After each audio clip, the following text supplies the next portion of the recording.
Cette semaine à l'émission, on reçoit une journaliste, un prêtre et un couple pour nous parler de ce que c'est que l'amour, mais surtout de ce que c'est pas. Bref, on n'est pas du monde.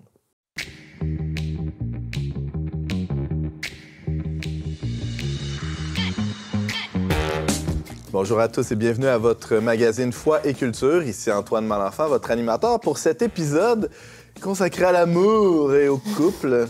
On s'est dit que ça serait une bonne idée d'avoir un prêtre. Oui. Rien de mieux qu'un sans-abri pour parler d'investissement immobilier. Oui, on aurait pu aussi, c'est ça, là, demander à Ricardo de nous parler de rénovation de salle de bain. Exactement. Ça se fait. Pourquoi Je suis sûr qu'il est bon en plus. Il est bon dans tout. C'est ça qui est terrible. Un peu comme vous, hein, vous êtes un couple modèle. C'est pour ça qu'on vous a invité. Sébastien Gendron, Valérie Jean. Bienvenue, on n'est pas du monde. Merci. Vous êtes content d'être là? Ben oui, ça fait longtemps qu'on n'est pas venu. On est content d'être là. Sur les nerfs ou... Un peu, on n'est pas trop préparé, mais on va se laisser aller, on va se laisser faire par le... Ben, votre préparation, c'est votre vécu. Oui. Okay? Vous arrivez ici avec On est entre nous. votre vie dans vos mains. On est entre nous. Tout comme. C'est tout comme. Je cherchais ton nom. On est vraiment entre nous. On est vraiment entre nous, là. Attends de faire ça. Anne-Marie Rodrigue, journaliste Oui, pour Le Antoine. Verbe Média. Bonjour. Bonjour, Antoine. Tu viens de nous parler d'un reportage, une enquête formidable que tu as faite l'an passé Oui, sur l'amour, le couple, toutes sortes d'idées, tout croche qu'on a là-dessus. exact. Ça sera en premier segment. Très hâte de t'entendre. Et le prêtre de service, hein, Thomas Malenfant. J'espère que je serai de service. Oui, on espère. De quoi tu vas nous parler aujourd'hui? Je sais pas trop encore. Non, du lien entre la vie de couple et ce que ça fait vivre au niveau de la liberté, et surtout au niveau de la relation avec Dieu. Parce que moi, ça c'est ma mission à moi, c'est ce qui me concerne. Rappelons tout ce que t'es pas. Cuisinier, psychologue, Marié. mécanicien, marié. Exactement. Mais comme prêtre, Ouais. de fait, je vois puis je constate à quel point la vie de couple, quand elle est vécue, point, déjà, ça fait un job extraordinaire. Ça aide, ouais. Mais quand elle est vécue avec le Christ, c'est sûr que moi, je le vois de mes yeux vus, toutes les façons par lesquelles ça peut rendre quelqu'un de plus en plus libre, donc de plus en plus ouvert à ce que Dieu veut faire, puis à la grâce. Ça fait une dizaine d'années que t'es prêtre, t'as accompagné plein de couples, t'en as vu Bien aller. bien aller, mal aller, Mal aller, des bien couples sûr. pérennes là, qui ont 70 ans de vie commune, t'as croisé ça.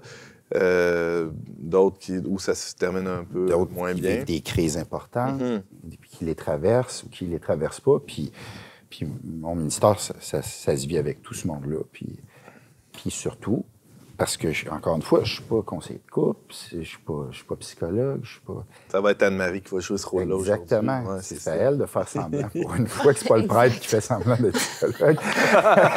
J'adore. Je suis content, ça me laisse libre.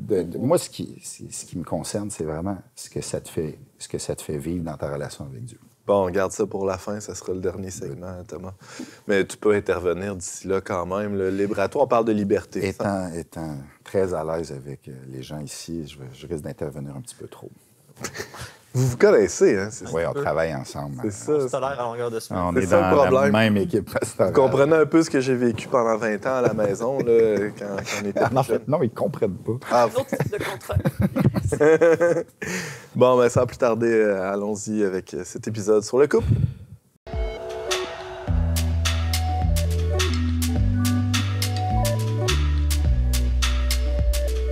Anne-Marie Rodrigue, bonjour, bienvenue en Allô, Antoine, merci. Anne-Marie, tu as enquêté sur le couple. Comment vont les couples aujourd'hui? En général. Ils vont bien, mais j'avais quand même des questions pour amorcer ma recherche. Là, ben, d'abord, mon reportage devait paraître dans le numéro technique. Puis, on avait l'idée de faire un reportage sur les couples dans le numéro technique, mais là, comment ces deux sujets-là s'articulent? C'est pas si évident que ça. Elle est technicienne en service de garde, lui est technicien en audiovisuel. Comment se sont-ils rencontrés? C'était ça ton angle? Oui, non, Non? pas vraiment. OK. Puis c'est pas non plus comment la technologie impacte le couple, là, c'est pas ça. Mais la question qu'on a trouvée intéressante de se poser, c'est est-ce que la technique colonise le couple ou est-ce qu'il y a une espèce d'esprit de la technique qui vient s'immiscer dans nos vies de couple? Qu'est-ce que tu entends par esprit de la technique? OK, bien, c'est ça. L'esprit de la technique, là, c'est quelque chose qui est tout à fait bon quand esprit de la technique. C'est ça, quand c'est approprié au bon objet. C'est-à-dire que c'est rencontrer un problème ou avoir un besoin, puis transformer la nature ou la matière qu'elle nous donne pour répondre à ce besoin-là ou résoudre ce besoin-là. OK? Puis quand ça s'applique à quelque chose, à une matière physique, puis que la fin est bonne, bien, c'est tout à fait bon. Mm-hmm. Mais si on pense à comment ça s'applique dans nos vies de couple, bien, la matière qu'on cherche à transformer ou à mettre à notre main ou le problème qu'on voit à gérer, c'est l'autre. Fait que peut-être que c'est moins adéquat ou à propos dans ce cas-là. Fait que tu as réalisé que dans bien des cas, en interviewant des consultants, là, des psychologues, puis même des couples qui font de l'accompagnement. Oui, puis même avant ça, c'est que j'ai utilisé, mes propres questions à moi puis mon expérience, puisque j'entendais soit des témoignages de mes couples d'amis autour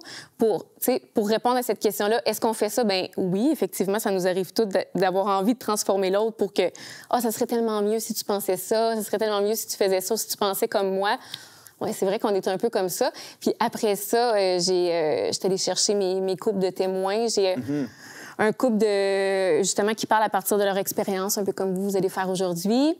Il y a un autre couple qui, eux, ont de l'expérience en accompagnement de couple, mais dans une approche chrétienne, où ils mettent Dieu vraiment au cœur de la relation, et aussi une conseillère conjugale. Peut-être qu'un des problèmes, c'est qu'en amont, même avant de s'engager, on conçoit le couple comme une solution à nos problèmes. Ça se peut-tu, ça? Effectivement. Quand je vais être en couple, je vais donc bien être heureux. Ou un projet. Ouais. Ou un projet qu'on va contrôler comme une machine bien huilée qui fonctionne de la bonne façon, puis quitte à réparer quelques boulons de temps en temps. Mais il y a comme un vice d'origine. C'est comme un moyen pour être heureux ou pour s'épanouir. Puis là, quand le bonheur n'est pas tout à fait là ou l'épanouissement tire de l'aile, bas de l'aile, bien là, on cherche une nouvelle solution, justement. Fait que c'est pas correct d'espérer être heureux en couple, c'est ça que tu dis? Ben oui, mais peut-être pas avec cette approche-là solutionniste. OK. Ouais. Puis, je vais continuer. Mais les points saillants là, de mes échanges avec mes différents intervenants, sans grande surprise, là, la charge mentale, c'est un sujet chaud dans les couples. C'est quoi la charge mentale? Mais je pense que à peu près tout le monde en a une vague ou une très claire idée, mais souvent, on va en parler dans le contexte de la vie domestique. Donc, c'est tout ce qui a trait aux tâches comme le ménage, le lavage, faire la cuisine, mais c'est aussi... Pas juste les faire, c'est y penser tout le temps. Oui, puis aussi les tâches qui reviennent moins souvent, comme prendre les rendez-vous chez les médecins pour les enfants ou assister à la rencontre de parents ou tout ça. Puis tout ce qui finit par s'accumuler dans ta tête puis créer une charge, justement, surtout s'il y en a un ou l'autre qui le porte plus en totalité dans le couple.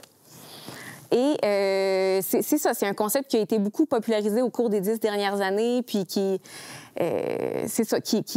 anime des débats dans les couples. Puis ce qui est ressorti de nos échanges, c'est un bon concept pour amorcer la discussion, puis être plus sensible à ce que l'autre vit. OK, hey, je soupçonnais pas que tu en avais autant sur les épaules. Effectivement, je vais essayer de t'épauler là-dedans. Donc, c'est un bon outil, mais il y a aussi une pente glissante par rapport à laquelle il faut être vigilant. C'est que ça peut aussi entraîner dans un esprit de calcul. Là, je t'arrête tout de suite. Ouais. Moi, je veux savoir c'est lequel de vous deux qui a le plus de charge mentale, Valérie ou Sébastien. Ou lequel des deux fait le plus peser sur l'autre. Ouais. Tu sais, dans votre tableau Excel là, de tâches... Je dirais que c'est pas au même niveau. C'est pas égal? La même chose, non, c'est ça. Je dirais, à cause de sa carrière, il y a une grosse charge mentale. Tu sais, plein de projets auxquels réfléchir, à avancer avec des tempos différents. Tandis que moi, je suis très terre à terre. La sphère domestique, mais c'est aussi la sphère domestique qui s'ajoute à la charge mentale du travail, tu sais, qui peut se combiner. Ouais. Puis toi, t'as mis ça de côté pour t'occuper des enfants, mais t'as une charge mentale quand même? Oui, exactement. Fait qu'au niveau laquelle est la plus pesante, mettons? Ça dépend de ta personnalité, je dirais. Oui, mais je pense que c'est le partage de la charge aussi. C'est comme tu dis, c'est un peu prendre le lot de ce que l'autre porte, puis comment on peut s'aider à porter un peu, partager la charge. On peut dire, peu importe ce que c'est, peu importe comment c'est balancé, d'être sensible à ce que l'autre porte, puis essayer de...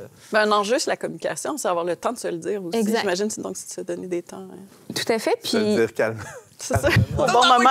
Avoir des temps pour se le dire, ouais, c'est ça. Tu le sais-tu, c'est quand le prochain changement d'huile, toi? Non, tu le sais pas, hein? C'est ça. Oui.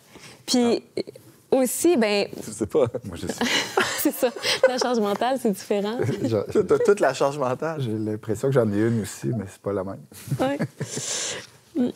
Fait que il y a quand même... tu sais, Jean-Paul Sartre disait l'enfer, c'est les autres. C'est tout le temps... C'est tout le temps l'autre, le problème, Anne-Marie. Exactement. Puis, ben, d'abord, ce que... On le salue, d'ailleurs. On le salue. JP.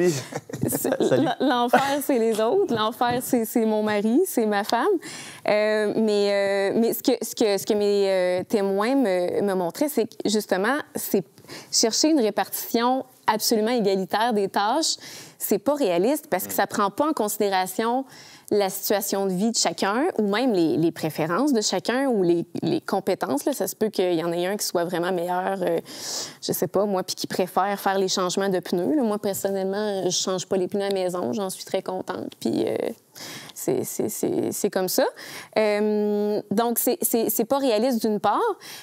Puis d'autre part aussi, c'est que quand on entre dans une logique de calcul, on prend pour acquis que l'autre fonctionne comme nous ou c'est comme si on voudrait qu'il pense, tu sais, qu'il devine nos pensées. Mais il y a vraiment un enjeu de communiquer en amont, d'exprimer nos besoins. Ils s'échangent des regards, là. Allez-y. C'est bon, ça. Hein? Mais, dire les besoins qu'on a, c'est une bonne chose. Mais les dire pourquoi? C'est parce que dans cette vision-là de calcul, c'est nécessairement un zero-sum game. C'est un jeu à somme nulle. C'est-à-dire que nécessairement, plus l'autre est libre, moins il est gérable.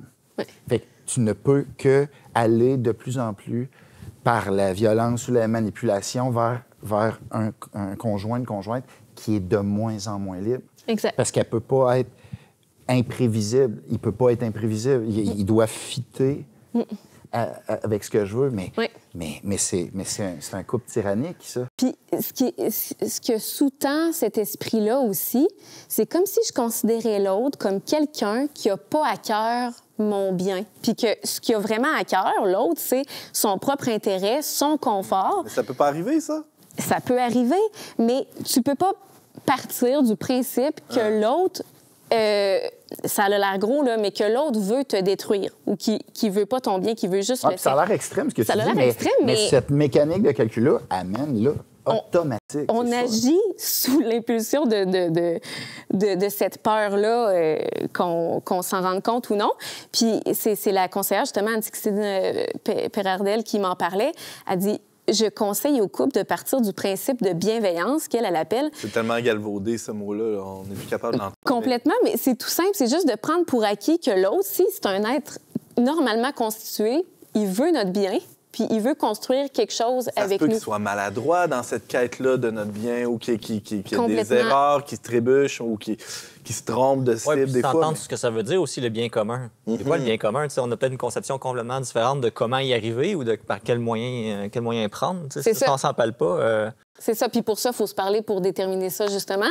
Mais c'est vraiment une attitude, une disposition différente. Parce que si je pars de la conviction que l'autre est mon allié, on va aborder les conflits d'une manière toute différente que si on part du principe qu'il s'en fiche de moi, finalement. Puis là, bien, dans ce temps-là, quand on pense que l'autre, justement, il n'y en a rien à faire de notre bien, bien, on se dit, OK, bien, je vais prendre toutes les tâches sur moi parce que de toute façon, il ne voudra pas les faire ou il les fera pas bien. Puis de l'autre côté du spectre, bien, la personne peut aussi se dire je vais lui demander conseil sans arrêt quand je vais faire telle tâche parce qu'il n'est jamais content ou est jamais contente. Ça peut s'exprimer de façon différente, mais c'est comme si toujours fallait se défendre par rapport à l'autre ou s'en protéger. Fait que c'est ça. Elle a proposé de partir d'une idée complètement différente. Anne-Marie, on a parlé de changement d'huile et de pneus. allons dans un autre domaine, quoique l'intimité. Oh, palais! Oui.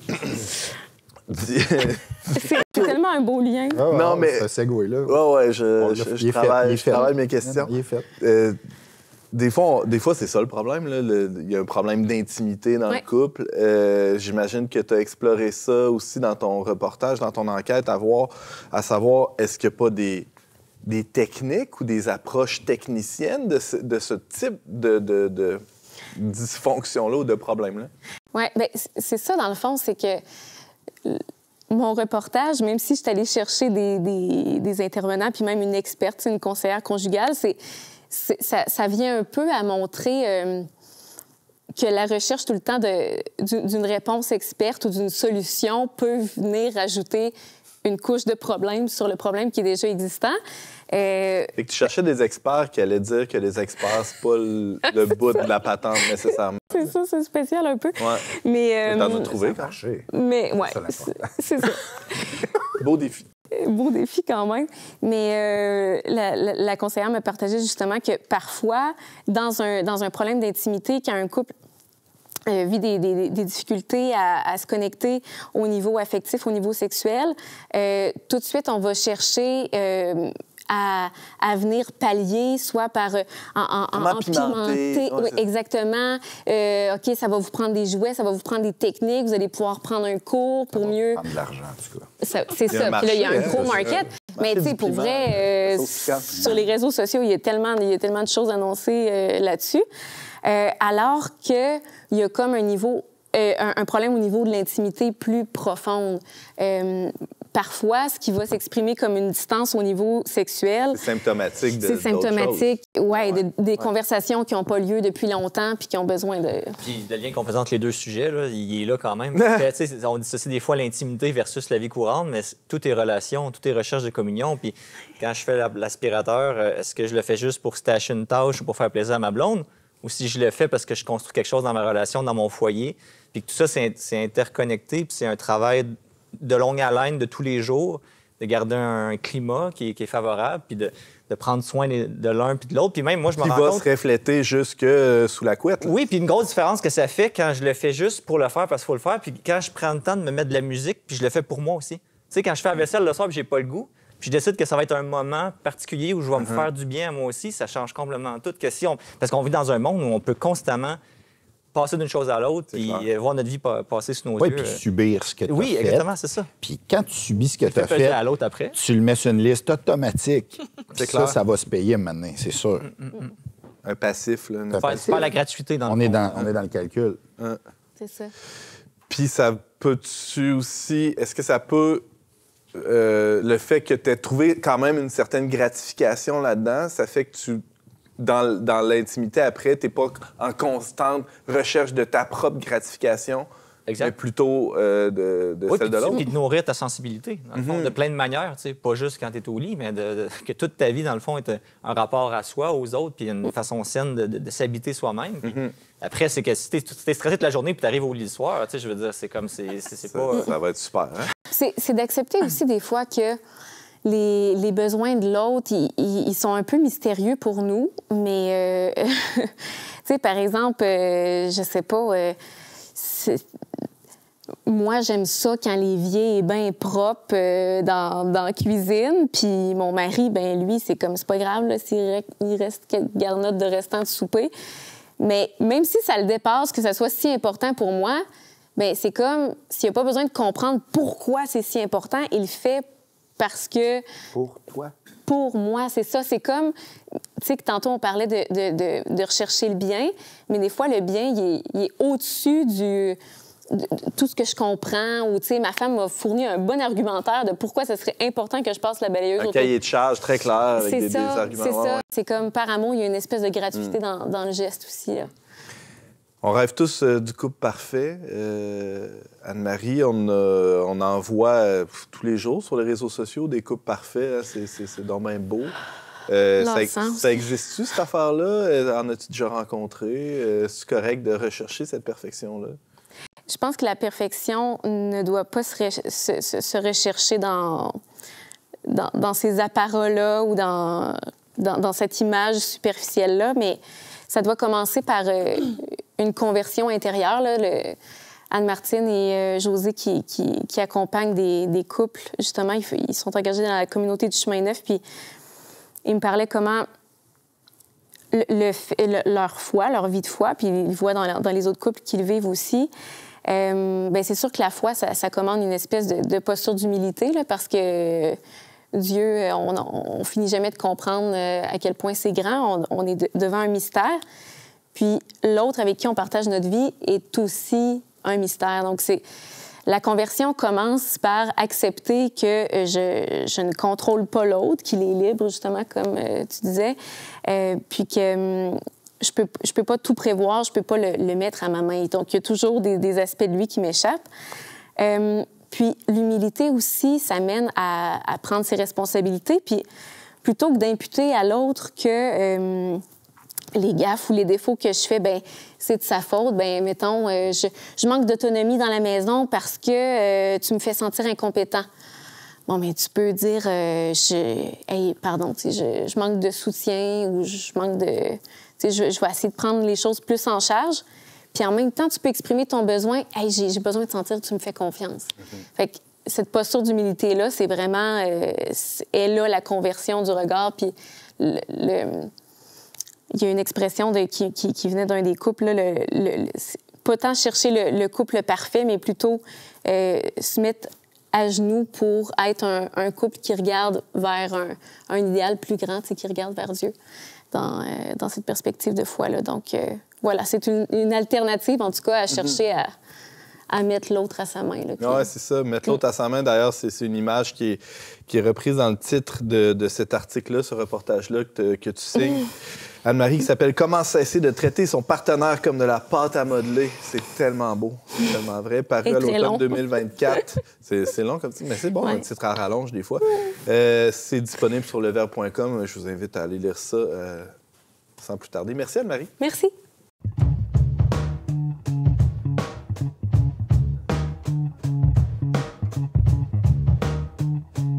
Valérie Jean, Sébastien Gendron, bonjour. Salut. Salut. Bienvenue, On n'est pas du monde. Merci. Vous savez pas de quoi on va parler, hein? Non, c'est ça, c'était quoi? On est venu s'asseoir ici. On parle de couple. Vous êtes un couple. On est un couple. C'est un bon point de départ. Vous êtes mariés depuis combien d'années? Tiens, moi, je ne sais à peu près rien de vos débuts, fait que ça va être une vraie entrevue où je vais vraiment aller chercher de l'information que... Moi, j'ai une équipe de collègues, des recherchistes, qui m'ont donné une fiche vierge. Comme nous. Fait que ça va être excitant. Ça va être croustillant. Ça va être croustillant. Je salue mes collègues, d'ailleurs. On est mariés depuis 7 ans, en couple depuis 8 ans. Vous avez 4 enfants. Oui, 6 ans et moins. C'est du sport. Jusqu'à 3 mois, mettons. Ouais. Vous êtes connus il y a 8 ans. On s'est connus avant ça. Avant ça, vous étiez amis avant. Non, même pas. Ah oui, racontez-le. Okay. C'est bon. Ah, mais là, faut qu'on ça raconte part très bien. Non, mais... Alors, vous avez commencé pas amis, vous êtes passé de pas amis à couple. On était au bac, à l'université. Moi, je la trouvais cute. J'ai assez une approche d'eux, puis c'était pas mûr. Fait que, ça n'a pas scarré. C'est pas là que ça s'est passé. C'est quelques années plus tard, quand c'est rue... quand j'étais rendu en fin de vie capucine. En fait, ce qu'il faut dire, c'est que nous, on a pensé être religieux, les prêtres. Là. Ben, moi, prêtre, elle religieux. Chacun de votre bord, ouais, respectivement. Pendant plusieurs années, moi, 9 ans de temps, ça m'a tenu en haleine. Peut-être que je suis calme, j'aurais dû comprendre avant, là, mais j'ai tout ce temps-là. Ça a été long quand même. Ça a été long quand même. Puis Val, toi, c'est quoi?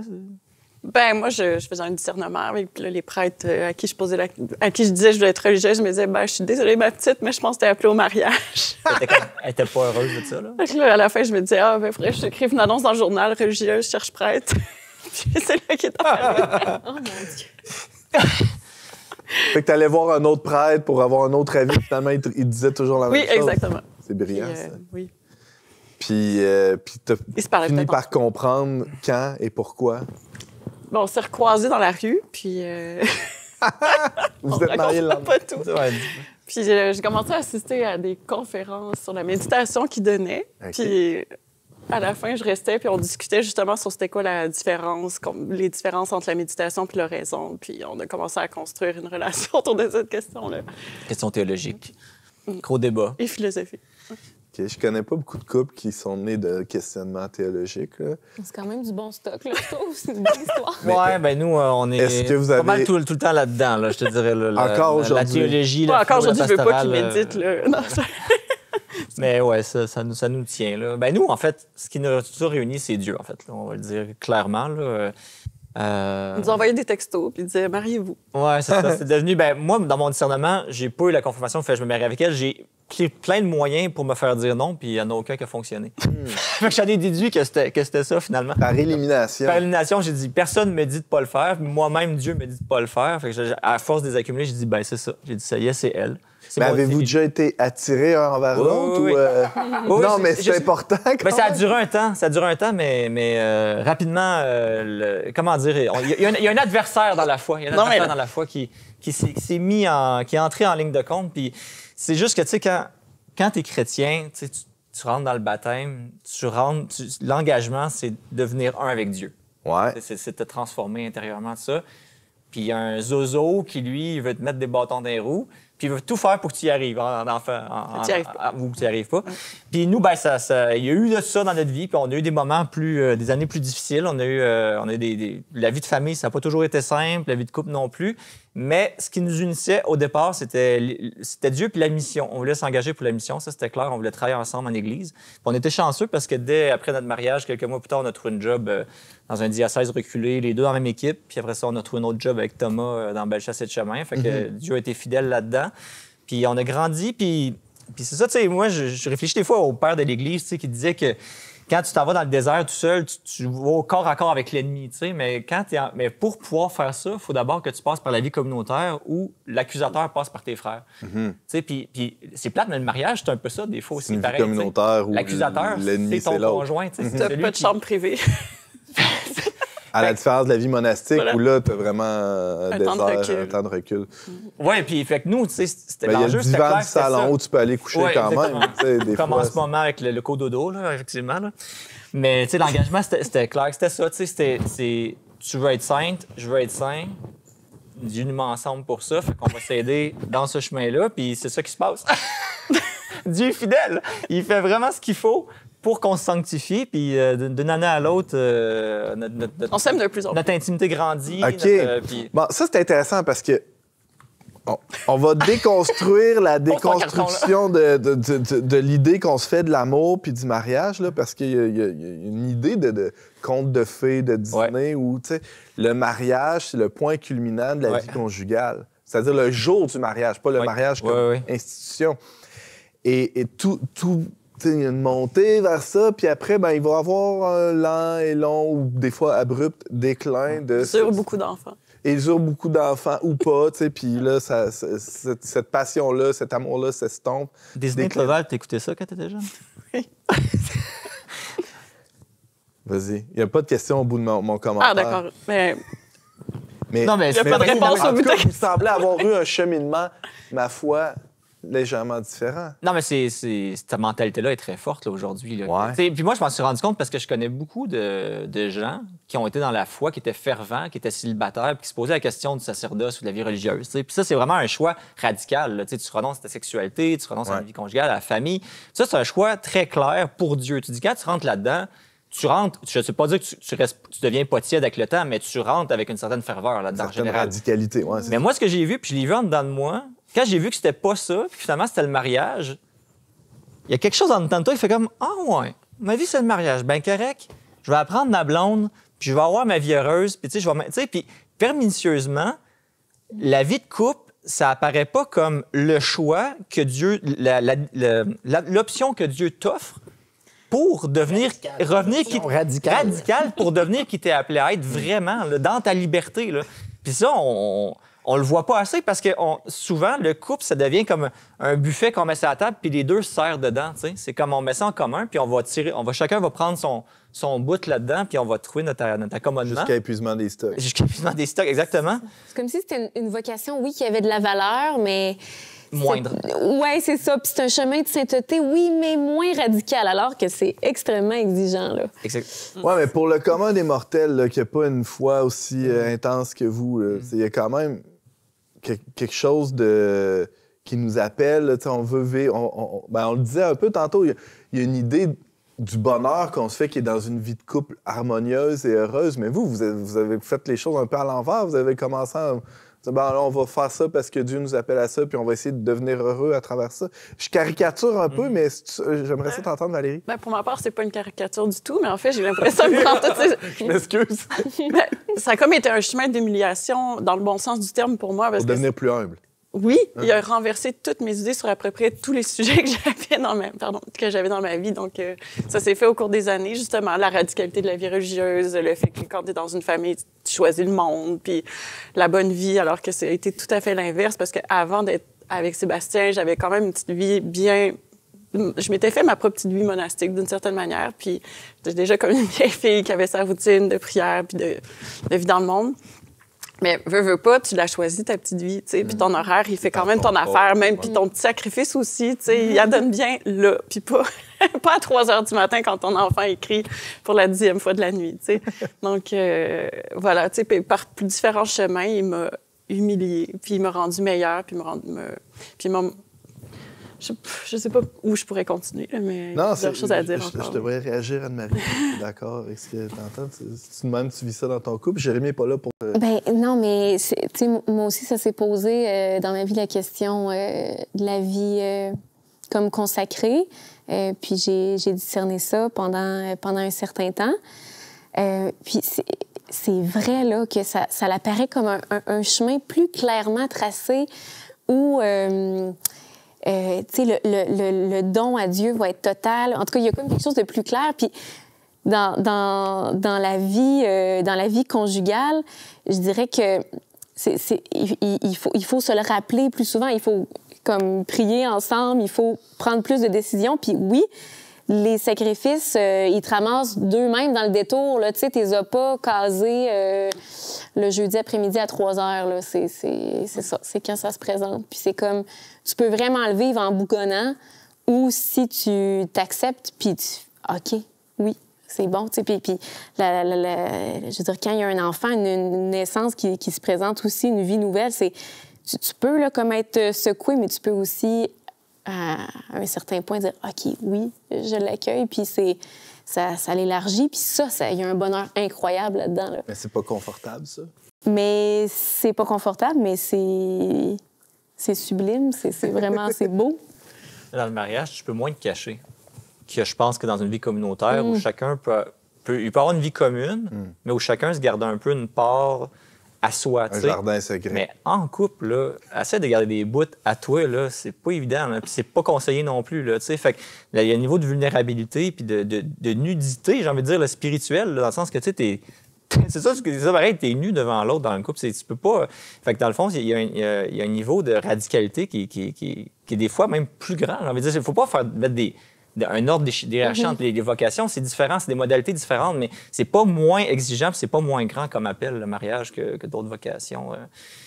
Puis tu sais, par rapport au bonheur, c'est normal d'aspirer au bonheur, mais tout ce que je dirais, c'est que dans le christianisme, le bonheur, il est mis au bout de quelque chose. Alors que le monde nous offre un bonheur immédiat. Le bonheur, il est là. Tu sors ta carte de crédit, that's it. Puis dans le christianisme, il y a un chemin pour atteindre le bonheur que Dieu veut nous donner. Puis ce chemin-là, il est exigeant. Mais c'est ce qu'on essaie de montrer, nous, aux couples qu'on accompagne avant le mariage, parce que des fois, on fait de l'accompagnement de couple dans notre travail. Puis c'est de les préparer que c'est ça, la vie, en fait. Que même si les gens ne le veulent pas, ça va les rattraper dans le détour pareil. Qu'il y a une exigence de mourir à soi-même pour se donner vraiment. Pour que l'autre ne soit pas quelque chose que je prends, mais quelque chose que j'accueille parce qu'il se donne à moi. J'accueille le don de l'autre, puis je me donne moi aussi. Mais ça, c'est une éducation de l'âme là, qui peut être longue. Puis quand tu ne rentres pas dans le mariage en sachant ça d'emblée, puis que tu le découvres plus tôt, que tu le découvres même pas parce que tu ne sais pas que c'est ça, tu as des difficultés, puis tu ne sais même pas ce qui se passe. Tu ne comprends pas pourquoi. Même si vous êtes mariés en sachant, là, disons, théologiquement ce que ça représentait, là, aviez-vous des illusions, des idées qui ont dû être reconfigurées ou... Déconstruites. Tu sais, y a-tu un moment où on fait « Oh, OK, on pensait que c'était ça que c'était, mais c'était pas ça que c'était. » Ben nous, ça s'est fait... Moi, ça s'est fait tellement vite, tu sais, que je peux pas... Non, c'est ça, je me suis pas vraiment fait d'idée. C'était le chemin que Dieu traçait. OK. Puis je commence à être âgée aussi, donc c'est urgent que c'était cette voie-là que ça commence. Puis par rapport à l'accueil des enfants, tu avais-tu une idée de ce que tu serais comme mère ou ce que seraient tes enfants par rapport à toi? Non, c'est ça. La vie de famille, j'ai pas beaucoup connu ça. Je viens d'un milieu un peu plus dissolu, si je peux dire. Je suis enfant unique, etc. Donc ça a été la surprise sur tous les plans, presque. Sébastien? Ben, je n'avais pas d'illusion, mais disons que je me leurrais sans m'en rendre compte. Dans le sens que, tu sais, je portais un idéal de l'autre, plus ou moins conscient, tu sais, puis j'avais comme une idée du bonheur terrestre, là, que je transposais dans mon couple. Puis là, c'est pas ça qui se passait, fait que je capotais un peu, tu sais, parce que dans le fond... C'est quoi cette idée-là? Ben, c'est que, tu sais, dans le fond... C'est toi qui as écouté Walt Disney, non? Ben oui, j'ai écouté Walt Disney, de fait, Le Roi Lion. J'ai écouté ça beaucoup. Non, mais c'est ça, tu sais que la vie, c'est qu'il n'y a pas de problème. Tu sais que les choses marchent bien, que ça baigne dans l'huile, que l'autre, il est là, il fait comme il devrait faire, puis il est comme il devrait être. Puis tu sais, c'est d'accepter l'altérité, comme tu parlais tantôt, tu sais, puis de prendre l'autre pour ce qu'il est, puis plus l'aimer en fonction de tes attentes à toi, mais en fonction du mystère qui est devant toi. Là, que tu peux pas le réduire à ce que toi tu penses, ce que tu veux. Mais ça, c'est... Pour moi, ça a été un chemin. Là. Ça allait pas de soi, disons. Là. Dans les films, l'amour, c'est comme un sentiment, c'est comme un élan, une passion. Mais là, ce que tu viens de dire, aimer l'autre, c'est l'accueillir comme il est, on est ailleurs. Là. Ou décider, même, il y a un acte de volonté là-dedans, non? Oui, mais quand on meurt vraiment à soi-même, plus on meurt à soi-même parce qu'on n'a jamais vraiment fini. Qu'est-ce que tu veux dire, mourir à soi-même? C'est d'arrêter de penser que le monde est fait pour soi, qu'il tourne autour de soi. C'est de commencer à être disponible pour le monde, commencer à donner. Puis là, il y a un bonheur puis il y a une joie là-dedans qui est beaucoup plus grande. Fait que c'est pas que le sentiment ou le côté affectif est à mettre de côté complètement. C'est juste que le petit bonheur facile qu'on voudrait aller chercher au coin de la rue, et des fois, il est plus à l'autre bout du quartier. Il faut marcher pour aller le chercher. Puis ça demande un certain effort. Puis ouais, t'allais rajouter quelque chose, Valérie? Non. Au-delà de l'effort, y a-t-il d'autres moyens pour parvenir à cet amour-là, que vous vous êtes donné, que vous utilisez comme couple? Comment vous faites pour aimer l'autre, accueillir l'autre? Non, mais je veux dire, tout le monde veut ça, là, aimer l'autre puis accueillir l'autre, là, mais finalement, le quotidien fait que je suis fatigué puis il m'énerve, là, ou elle m'énerve. Non? Bon, c'est peut-être différent chez vous, là, je sais pas. Ben, on pourrait dire plein de choses. Je veux dire, il faut prendre des temps en couple pour se parler, comme on disait. Là. Comme tu disais tantôt, là, se parler des vraies choses. Et nous, c'est ce qu'on apprend dans Cana. Là. La pédagogie qu'on utilise pour les couples, là, c'est d'apprendre aux couples à prendre des temps dédiés pour parler de choses profondes et importantes. Puis aussi d'en parler entre couples aussi, ça, c'est important. Parce qu'on vit dans un monde où on est très isolés les uns des autres, chacun dans nos maisons.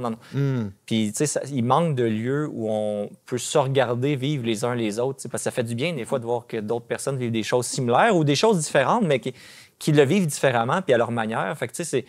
Cana, c'est ça, on est plusieurs couples à cheminer ensemble dans quelques semaines, puis certains veulent continuer ensuite parce que ça fait du bien de s'entendre puis de s'écouter dire ce qu'on vit.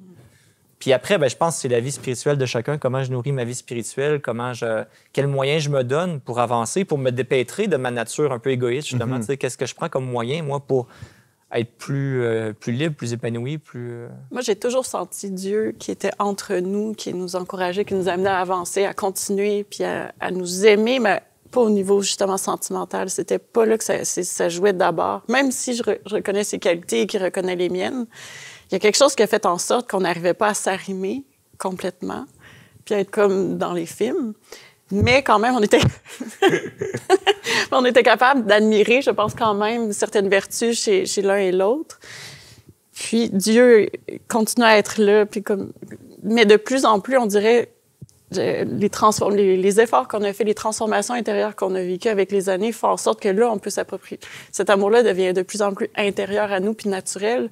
C'est peut-être un peu la parole de Dieu qui dit « Si vous accomplissez ma parole, je viendrai habiter avec vous, chez vous. » Et je sais pas c'est quoi la suite, là, mais on va manger ensemble, je sais pas quoi. Puis, fait que c'est un peu cette dynamique trinitaire-là que, tu sais, ça passe, il est là, il est dans le quotidien.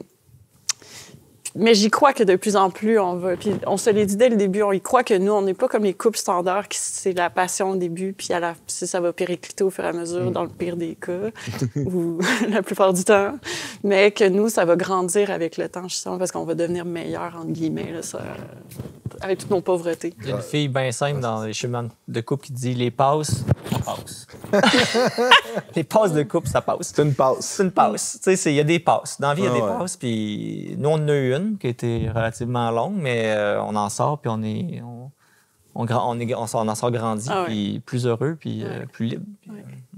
Sébastien Gendron, Valérie Jean, vous êtes mariés depuis 7 ans, parents de 4 enfants de moins de 6 ans. Merci pour votre témoignage.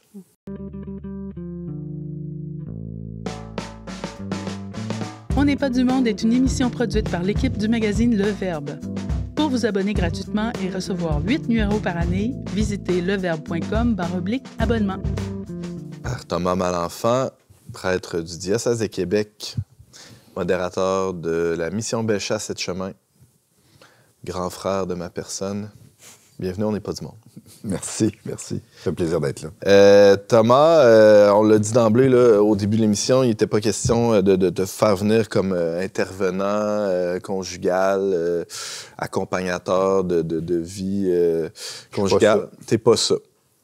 Mais tu vois des couples, tu accompagnes des couples qui se préparent au mariage, entre autres. Oui. Tu accompagnes des couples qui sont mariés depuis des années, depuis des décennies. Tu vois quand même ce qui marche puis ce qui marche pas, non? Je vois beaucoup de choses qui marchent puis beaucoup de choses qui marchent pas aussi. Mais ça se revient... Dis-nous tout. Je dirais pas tout, mais ça rejoint beaucoup. Je vois dans ce qui a été présenté par Anne-Marie tantôt, tu sais, tu parlais de l'autre comme une pâte à modeler, puis c'est tellement ça, l'enjeu spirituel. Le but de la vie chrétienne, tu sais, il y a toutes sortes de façons de voir ça, mais une des façons de voir ça, c'est de découvrir que je suis pas Dieu, mais d'être divinisé aussi. Parce que là, je dis ça parce que lui, il fatigue tout le temps avec la divination. mais être divinisé, c'est vrai qu'on est appelé à devenir heureux, à devenir comme Dieu, mais ça passe par d'abord arrêter de l'être. Puis le lieu du couple, c'est tellement... La veille de saigner du nez, là, mais continue. C'est correct, écoute, c'est pas la première fois que je te fais saigner mais non, du nez. Mais non, c'est ton talent particulier. J'aime mieux le faire comme ça, quand même. Ouais. Mais là, on a une distance, au moins, là, comparée à notre enfance. J'ai évolué, là. Ouais. Ben, exact. Mais c'est ça, l'enjeu. C'est est-ce que je suis Dieu, puis l'autre est ma matière? Ou... Nommons ça Dieu ou le centre du monde, le roi du monde. Ouais, c'est ça. De voir l'autre comme quelque chose à changer, c'est toujours le début de se prendre pour le créateur de l'autre. Il y a toujours déjà cet enjeu-là est là. Puis ce projet-là, il peut nous paraître très bas, c'est-à-dire des fois dans les couples, c'est de profiter de l'autre physiquement ou économiquement, mais c'est quasiment pas les pires, parce que ça, très vite, tu te casses les dents, puis là, tu es face à un choix de continuer comme ça, puis de mourir malgré toi, ou d'entrer dans ce que c'est vraiment la vie de couple. Mais les plus dangereux, c'est souvent... Des fois, c'est plus pernicieux. Les projets, les images, les idoles de la vie à deux, t'as du monde qui vit. Puis c'est quoi la ligne entre cet appel-là qu'on a à la communion? Puis tu disais, est-ce qu'on est normal, on est fait pour ça. On est biologiquement fait pour ça. À tous les niveaux de l'être, on est fait pour être dans cette communion-là. C'est pas... Mais il y a ça, puis il y a... C'est valide, là. Ça, c'est valide, puis c'est ce qu'on est, puis c'est avec ça que le Seigneur travaille. Mais en même temps, c'est quoi la différence entre ça puis mon projet, mon image de ce que c'est que la famille puis la vie de couple? Je connais tellement de gens qui haïssent leurs femmes puis qui aiment leur couple. Je sais pas si tu vois ce que je veux dire. C'est comme... C'est quoi ton couple? C'est comme... Non, il y a une vraie personne live en face de toi Puis dans le mariage chrétien, tu crois que cette personne-là a été placée là par Dieu. Puis dans la vision chrétienne, dans le fond, c'est de passer de cette vision-là idolâtre qui est ultra profonde. Puis je suis pas allé à moraliser le monde. On part de là, on baigne là-dedans, on est comme ça. Puis moi, je suis dans la même sorte de rapport aussi comme prêtre aussi. C'est comme ça, c'est la vie chrétienne. Mais de passer de ça à quoi? À une vision où c'est Dieu qui me construit dans cette relation-là, qui nous construit comme couple. Où là, si c'est pas mon projet, c'est pas d'abdiquer puis de dire ben ça sera le projet de l'autre aussi, parce que ça aussi c'est malade. Ça aussi c'est malade, puis ça peut être une façon de se rendre très malheureux en couple, de dire c'est pas moi qui va transformer l'autre. Mais on n'est pas appelé non plus à devenir la pâte à modeler de l'autre, puis toutes ces idées tellement partielles, puis au mieux partielles, puis des fois mauvaises. Je suis pas appelé à devenir la pâte à modeler de l'autre non plus.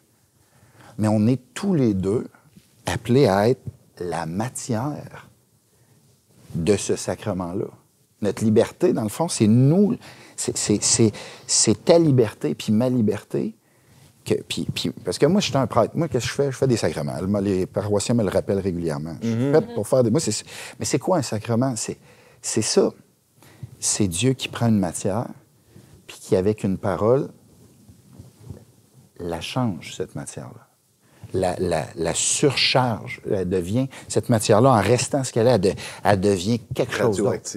Radioactive. Elle devient... Elle rayonne. Elle rend Dieu présent. Ça c'est l'Eucharistie, mais c'est le mariage aussi.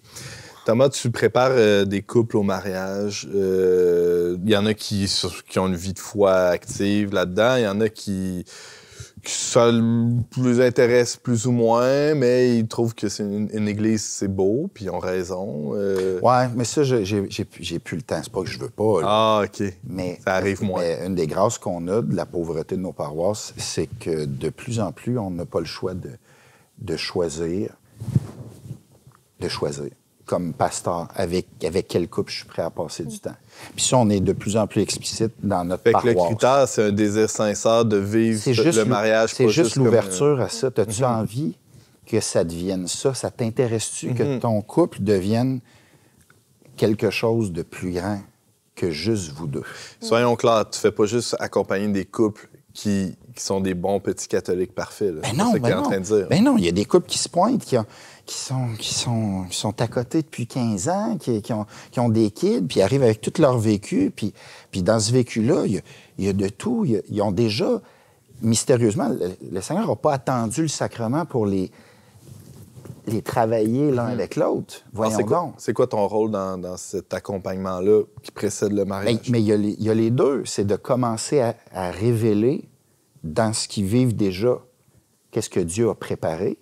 Parce que nous, on croit que Dieu a déjà commencé à travailler entre eux. Sinon... Comme c'était le cas avec nos deux amis. Bien sûr. Mais en même temps, que le Seigneur, dans la vie chrétienne, il veut qu'on devienne collaborateur de ce job-là. C'est-à-dire que tu le veuilles ou pas, le Seigneur te transforme à travers cette relation-là avec cette personne-là. C'est une vraie relation avec l'autre. Déjà, le Seigneur ne te demande pas la permission pour agir sur toi avec ça. Mais il te demande la permission, est-ce que toi, tu veux collaborer à ça? Puis le mariage, une façon de le voir, c'est de devenir librement allié de Dieu dans la sanctification de l'autre. Ça ne veut pas dire que tu fais exprès pour la convertir. Check-moi, just watch me. Pas te convertir, ma gamme. Non, au contraire, c'est exactement le contraire. C'est que tu acceptes de laisser Dieu passer à travers tes forces et surtout tes faiblesses pour que l'autre devienne plus sain puis plus sain. Puis ça opère, ça accélère la conversion, le rapport à Dieu, la maturité humaine, qui sont des effets secondaires qui arrivent comme en passant, parce que le Seigneur de la maturité humaine, il fait ça sur le side, parce que c'est cool, c'est mieux que rien, mais il fait ça sur le side. Il veut d'abord et surtout qu'on devienne lumineux, que ça flash. Le monde a besoin de voir des couples. Ils ont besoin de voir des couples. Un homme et une femme qui s'aiment, c'est un signe. C'est un signe aussi fort, aussi dérangeant, aussi parlant qu'un prêtre ou une religieuse qui s'enterre vivante dans un cloître. Là. Voyons donc. Tu parles de la liberté, l'enquête prénuptiale, ça a l'air technique, là, mais les prêtres, avant de marier quelqu'un, vous devez vous assurer qu'ils ne sont pas cousins et cousines, qu'ils ne sont pas... Il y a des dispenses pour ça. Ah, il y a des dispenses, ça dépend des villages peut-être. Mais je ne veux pas te demander dans tes paroisses, ça se passe comment? Non, on va pas là. Mais il y a quand même une enquête pour s'assurer de cette liberté-là. Bien sûr. Parce que c'est pas juste de remplir des formulaires. Là, mais encore une fois, c'est la liberté, c'est comme... Bien sûr que quand tu te maries, il n'y a personne... C'est comme...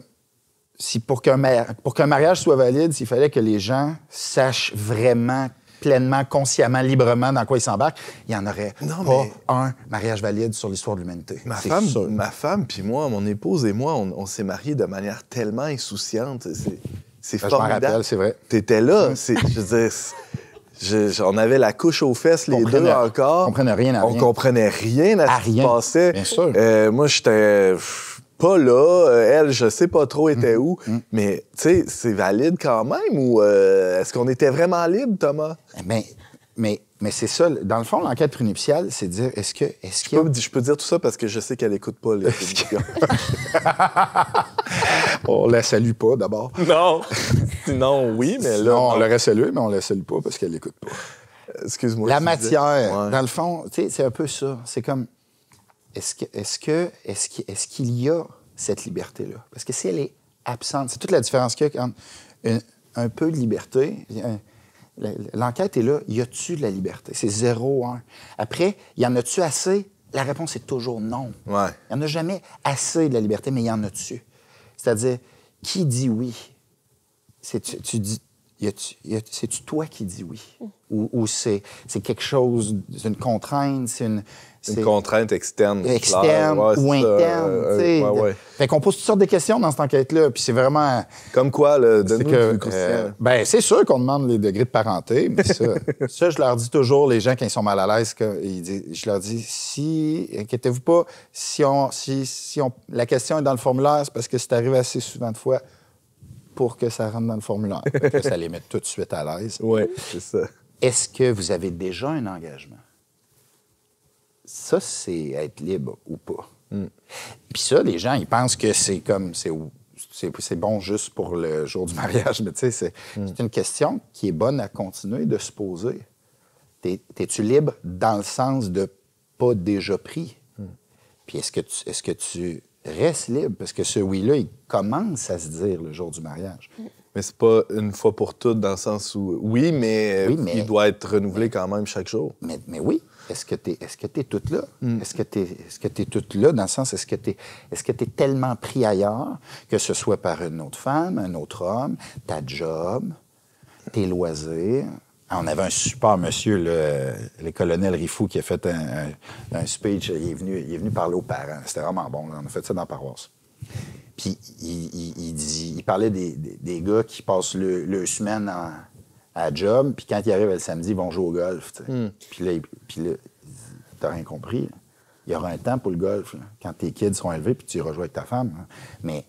Mais t'es pas fidèle si tu plantes ta femme là, pour aller jouer au golf. Puis ça peut aller dans les deux sens aussi. Fait que, tu sais, t'es-tu toute là? T'es-tu toute là aussi au niveau de ta disponibilité intérieure? T'es-tu contrainte? T'es-tu dans la peur? Tu fais-tu ça pour te sortir du trouble? Tu fais-tu ça pour plaire à quelqu'un? Mes parents m'ont dit que tu es un bon gars à marier. Tu sais, exact. Fait que toute cette liberté-là, oui, elle est là pour, techniquement, dans l'enquête prénuptiale, puis ça a du bon comme moment de dialogue avec les couples, mais restes-tu là? Es-tu encore là? Parce que ça...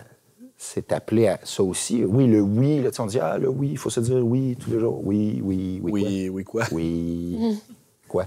Oui. Oui, libre. Oui, c'est-à-dire, je veux ça. Je veux que Dieu nous rende libre, comme tu disais, sain, simple, un avec l'autre, un par l'autre. Oui, je veux ça. Merci, Thomas Malenfant. Tu es prêtre du diocèse de Québec et modérateur de la mission Belle Chasse et de chemin à l'Arvoyeur. À l'Arvoyeur. Vous avez un commentaire, une suggestion ou une question pour l'équipe d'On n'est pas du monde? Contactez-nous via les pages Facebook et YouTube du Verbe Média ou écrivez-nous directement à onpdm@le-verbe.com. C'est presque fini, mais avant de se quitter, on y va avec quelques suggestions culturelles. J'en ai une pour vous. Allez lire le reportage d'Anne-Marie Rodrigue, ma collègue, qui s'intitule « Comment cesser de traiter son partenaire comme de la pâte à modeler ». C'est sur leverbe.com. En 10 secondes, avez-vous un livre ou un film qui vous a marqué sur la vie de couple, sur l'amour? Non. Le livre que tu m'as fait lire, Qui aime quand je t'aime? Ah. Sur les échelles, les degrés de l'amour. Ah, c'est vraiment bien. C'est Ça, très c'est bien. Jean-Yves Leloup. Puis il y a une co-auteure une française aussi qui a écrit avec lui. C'est à deux mains.